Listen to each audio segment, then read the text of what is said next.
ግን ከፈታች ሄዳ እንድታገባ አይፈቅድ። ቆይ ስማ፣ ቆይ አዳምጠኝ። ከተፋቱ ሄዶ ማግባት አይቻልም፣ በህይወት እስካለ ድረስ ባሏ ማለት ነው። ባሏ ከሞተ በኋላ ግን ይላል ጳውሎስ ነፃ ነች፣ ማግባት ትችላለች፣ ወይም እሱ ማግባት ይችላል። በህይወት እስካሉ ድረስ ግን ማግባት አይፈቅድም። ጥያቄ እሱ አይደለም። አዳምጠኝ። ጥያቄ እሱ አይደለም። ጥያቄ ኢየሱስ ክርስቶስ አዳምጠኝ። አምላክህ ኢየሱስ ክርስቶስ ምን አለ? ከዝሙት በቀር መፍታት አይቻልም አለ። አንተም አይቻልም ብለኸኛል። ኢየሱስ ነው ያለው። ካልሆነ በቀር ነው ያለው። ጳውሎስን ወደ ጎን አድርገው፣ ከፈለገ የፈለገበት ሂድ። ዋናው ኢየሱስ ነው። ኢየሱስ ምን አለ? ከዝሙት በቀር አለ። ስለዚህ ሪዝኑ ምን መሆን አለበት? ዝሙት አለ። መፋታት የለባቸውም። አንተ አግብተህ ስትፈታ በክርስትና ኃጢአት ነው። መፋታት የመቻበት አለ። መፋታት የመቻ በዝሙት ይፈቀዳል። ዝሙት ከሰራ በክርስትና መፋታት ከዝሙት ውጪ ኃጢአት ነው። ከአንድ ሴት ውጪ ማግባትም ኃጢአት ነው። አንተ ነው ያልከው። እሱን አንተ ያልከው። አንዴ እሱን ይኸው ማቴዎስ ወንጌል እሱ ላይ በኋላ እናወራለን በኋላ። አሁን እዚህ ጋር እንምጣና ይሄ ህግ ራሱ ትክክል አይደለም። ህጉ ትክክል አይደለም። ለምን ካልከኝ እዚህ ጋር ዝሙትን እየፈቀደ ነው ያለው። እኔ እናንተ እኮ አይደለም ትክክል ነው አይደለም ምን የተጻፈው ነው እያወራን ያለ ነው እንጂ እኛ እኮ ጀጅ አናደርግም። ምክንያቱም ኦልሬዲ ተጽፏል።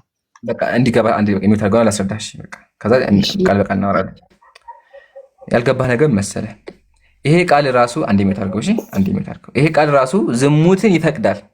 ለምን ካልከኝ ኢየሱስ እኔ ግን አለ በዝሙት ምክንያት ካልሆነ በቀር አውቂ ጽሑፍ አውጣልኝ። ከዝሙት ምክንያት ካልሆነ በቀር ዝሙት ካልተፈጠረ በስተቀር ሚስቱን የሚፈታ ሁሉ እንድታመነዝር ያደርጋታል፣ የተፈታችውን የሚያገባ ያመነዝራ ይላል።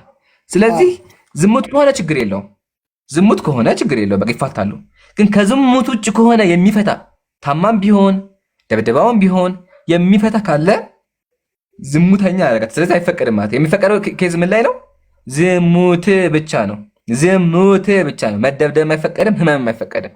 ስለዚህ ቴዳ ምናልከው እኔ በእግዚአብሔር ቃል መሰረት፣ በአንተ በአምላክ ቃል መሰረት ሚስትህ ሰክራ የምደበደብ ቢሆንና ልትገል ቢሆን ምንድን ነው የምታደርገው? ኢየሱስ ከዝሙት በስተቀር መፋታት አይፈቀድም ብሏል። ስለዚህ የምታደርገው ምንድነው? አንተ እሷ ጋር ለመፋታት ሂደህ ዝሙት ሳይሆን ትፋታለህ። ካልሆነ ግን ኢየሱስ አይቻልም፣ ጭራሹን አይቻልም፣ ከዝሙት በቀር ነው ያለው። ይሄ ደግሞ ኢሎጂካል ነው፣ አያስኬድም። አብዛኛው ሰው ይፋታል እንደምንለው አሁን ድረስ። እሺ አሁን መፋታት በሁሉም ይፋታል። ግን ይሄ መጽሐፍ እየነገረ ያለው ፍችን እንደማያበረታታና በሁሉም አይፋታም። የእግዚአብሔር ቃል እየዋሸ ነው። ኢየሱስ ያለው ከዝሙት በቀር ነው ያለው። አሁንም አትጨምር፣ ከዝሙት በቀር ነው ያለው። መፋታት አይፈቀድም። የእግዚአብሔር ቃል የጨመርከው ሀቢቢ፣ የእግዚአብሔር ቃል የጨመርከው ቀጥል። በቃ ያንተ ብቻ ነው እውነት፣ የኛ ምንም ያንተ ብቻ ነው በቃ መቀበል ያለብኝ። ምንም ሀሳብ ማስረዳት የለብኝም። የእግዚአብሔር ቃል እኮ መጨመር ያስቀጽፋል ሀቢቢ። አንተ የምትቀጸፈው ምክንያቱም አንተ ለምሳሌ አንተ እኮ በሙስሊም አንድ ወንድ 3 4 5 ሴት ሲያገባ ይሄ ትንሽ አይከብድም? ይሄ ዝሙት አይደለም? በእኛ ራሳችን ደግሞ እሱ አይደለም። አሁን የጨመርከው ነገር የጨመርከውን ልንገርህ። እንደዳጣ የጨመርከውን መሰለህ ኢየሱስ ያለው ችግር እኮ አለ። አንድ አዳምጠኝ። የሚከብድ ከሆነ እግዚአብሔር የሚከብድ ነገር ያደረገ ነበር። ለምን? እግዚአብሔር ራሱ 1000 ሚስት 800 ሚስት ያጋባ ነበር። ስለዚህ ሂደህ አምላክህን ጠይቀው ለምንድን ነው ያጋባቸው በለው። አንደኛ። ሁለተኛ ደግሞ ጥያቄያችን እሱ አይደለም። አሁን ያለንበት ፖይንት ክርስቶስ ራሱ የማይሆን ነገር ዝሙትን የሚያበረታታ ነገር ፈቅዷል ነው እያልኩህ ያለሁት። አሁን አንተ ዝሙት መፋታት ይፈቀዳል። አንተ በጋብቻ ለምን ትሸፍነዋለህ? በጋብቻ ምክንያቱም አሁን ነብዩ መሐመድ 9 ሲያገባ ጋብቻ በሚመስል መልክ አደረው ሴቶች። በቃ ይሄ ነው ምንም አንግባባም። ስለዚህ በቃ ወረደ ነው አንግባባም። ከዚህ በኋላ ነብዩ ሰለላሁ ዐለይሂ ወሰለም ያገቡበት ሪዝን አለ፣ እሱ ላይ እንመጣለን። ጥያቄያችን ግን የነበረው ምንድነው? መጽሐፍ ቅዱስ ላይ እንኳን መሰረት ብናደርግ መጽሐፍ ቅዱስ ዝሙትን ፈቅዷል ነው። ያው አሁንም አሳይቻችኋለሁ። ካልገባው እንግዲህ በዝቃ እናስገባበት። እንግዲህ አይቻልም አይደለ? ዝሙት ብቻ የሚፈቀደው አለ። ስለዚህ አንድ ወንድ ሌላ ሴት አግብቶ ከሆነ ካልተስማሙ ያለው አማራጭ ምንድነው? ያለው አማራጭ እሷን ዝሙት ማሰራት ወይም መስራት ነው ያለው አማራጭ። ይሄ ደግሞ ኢሎጂካል ነው አንደኛ። ሁለተኛ ከአንድ በላይ ማግባት ይከብዳል አልከው። እሱ ላይ እንምጣ፣ ችግር የለውም። እሱ ላይ ስንመጣ ክርስቶስ ራሱ እኮ ወይም ደግሞ አምላክ ራሱ እኮ ያጋባ ነበር አይደለ? ያጋባ ነበር። ለምሳሌ ተመልከቱ መጽሐፍ ቅዱስ ምን እንደሚል። እግዚአብሔር እንዲህ ይላል መንግስቱንና ሚስቶቹን ሰጠው አለ። እግዚአብሔር ለዳዊት 8 ሚስት አጋባው። 8 ሚስት ለዳዊት አጋባው። ዳዊት 8 ሚስት አግብቷል። ያጋባው ነው እግዚአብሔር ነው። ስለዚህ የሚከብድ ከሆነ ዘግናኝ ነገርና ዝሙት እግዚአብሔር እያሰራ ነበር ማለት ነው። ጥያቄ ነው። ከዚህ በላይ ድርቀት የሚሆነው ይችላል። ወደ ቀጣይ ፖይንት እንሂድ። ዋናው ግን አሁንም ቢሆን ክርስቲያን ሴቶች ካላችሁ መጽሐፍ ቅዱሳችሁ እናንተ ወንዶች ደፍሯችሁ በ50 ብር እንድትዳሩ እንድታገቡ እያደረጋችሁ ነው ያለው። ተደፍራችሁ አሰቃይቶች ያሰቃያችሁ የደፈራችሁ አካል ዘላለም ዓለሙን ያግባችሁ እያለ ይናገራል። ይሄ ነገር እንዴት ታዩታላችሁ? ቀጥሉ ኢንሻአላህ።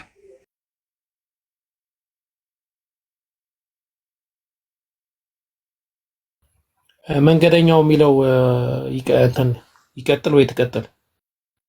ኦፍሴናት የኛ ተማሪ ናት። ተማሪ እዚሁ ችግር የለው። ጥያቄ ካለሽ በመሀል ገብተሽ መጠየቅ ትችላለሽ።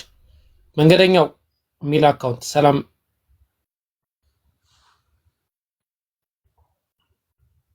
አለ።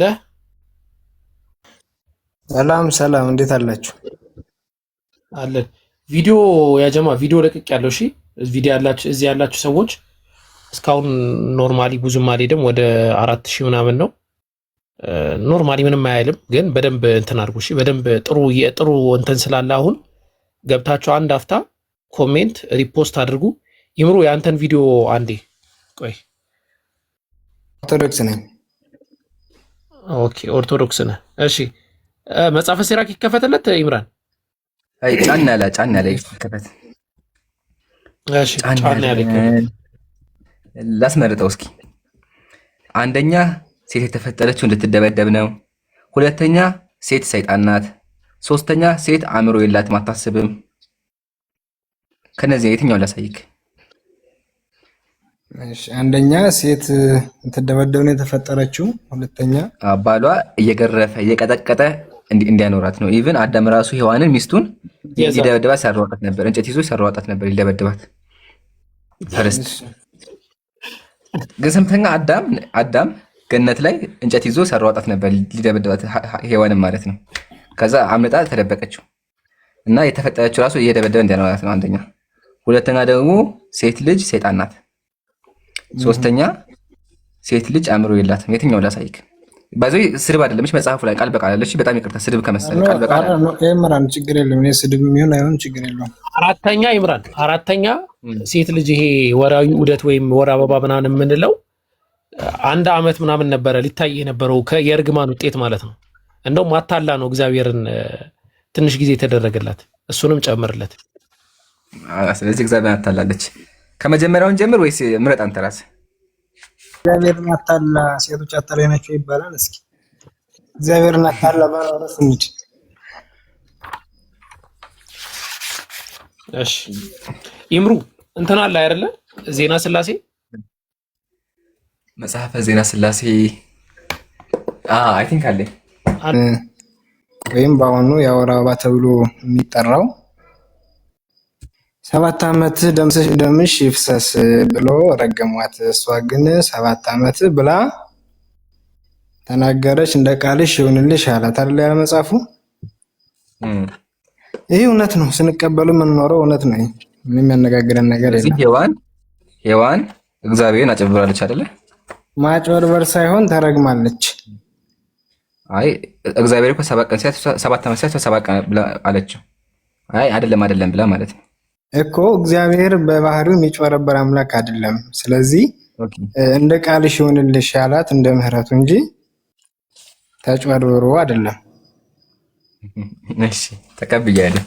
ስለዚህ ያ ጀማዓተል ኸይር ሴቶች፣ ክርስቲያን ሴቶች እንኳን ደስ ያላችሁ። ለምን ካላችሁኝ 7 ዓመት ያክል ለ7 ዓመት ያላ 7 ዓመት ያክል የወር አበባ ልታዩ ነበር ያተረፈቻችሁ ሔዋን ናት። ሔዋን አራዳዋ ቀየር አደረገችውና 7 ቀን አለችው ይላል። ሔዋን ራሱ እዚህ ጋር ጥሩ ስራ ሰርታለች። ዋናው ግን አምላክን 7 ዓመት እያሷ 7 ቀን ብላ ነግረዋለች። አንደኛ ስለምን ብለዋለች። አይ ግልጽ ነው፣ ምንም የሚያከራክረን ነገር የለም ብዬ ነው። እሺ ሁለተኛ ሴት ሰይጣን ናት። ሴት የተረገመች ናት። ይምሩ አንዴ ይንገረን እስቲ። ሴት የተረገመች ናት። በደንብ ቀደም አዎ ብሎ ስላለፈው አጽንኦት ሰጥቶ እንዲመለከቱት ስለፈለኩኝ ነው።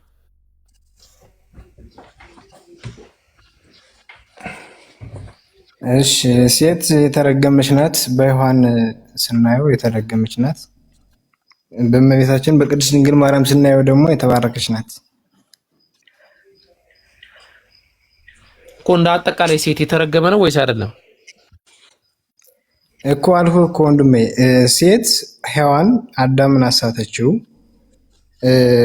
ሌሎች ሴቶች አጠቃላይ ሴቶች እኮ ታሪኩን ወደኋላ ለምሳሌ አሁን እንደ አመጣጣችሁ ልትረዱ የሚገባው ነገር አለ። ወደኋላ ታሪኩን ስናነበው ካሁን ካነበባችሁት ወደኋላ ስናነበው ወደፊት ሳይሆን ወደኋላ ታሪኩን ስናነበው ምን ይላል መሰላችሁ? ማን ዲያብሎስ ወይም ሰይጣን ምንለው አካል በእባብ ላይ ያደረባት።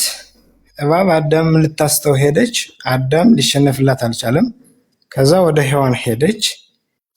እባብ ሔዋንን አሳተ። ያልተፈቀደውን ፍሬ እንድትበላ አደረጋት። ከዛም በኋላ ርቅናቸውን ተገለጡ። ከዛም በኋላ ከተገለጡ በኋላ ግን እንዴት ተብሎ ሲጠሩ ሲደበቁ ሔዋን አሳተችኝ ተብሎ አዳም ለፈጣሪው ሲመልስ ሔዋን እንዴት ብሎ ሲጠይቃት እባብ አሳተችኝ። እባብ እንዴት ብሎ ሲጠይቃት አረ መንገደኛው ምን ሆነ ነው ወይም ዲያብሎስ እኮ ታሪኩን ወደ ኋላ ብዬ ነው እኮ። ችግር የለውም ማለት እኮ አሁን ስለ ታሪኩ አይደለም። አሁን የታገስኩ እኮ ነው አዲስ ፍሬ የሆነ ነገር ታመጣለህ ብዬ አስቤ ነው። ግን ምን መሰለህ እኔ ጠየቅኩት ጥያቄ አጭርና ቀላል ነው። ፕሪሳይዝ የሆነ ጥያቄ ነው። ሔዋን ወይም ማርያም የተረገሙ ናቸው ወይስ የተረገሙ አይደለም ጥያቄ። ሴት የተረገመች ናት ወይስ አይደለችም? ወይስ የወር አበባ እርግማን ነው ካልከኝ የወር አበባ የሚያይ ሴት ሁሉ የተረገመ ነው ማለት ነው።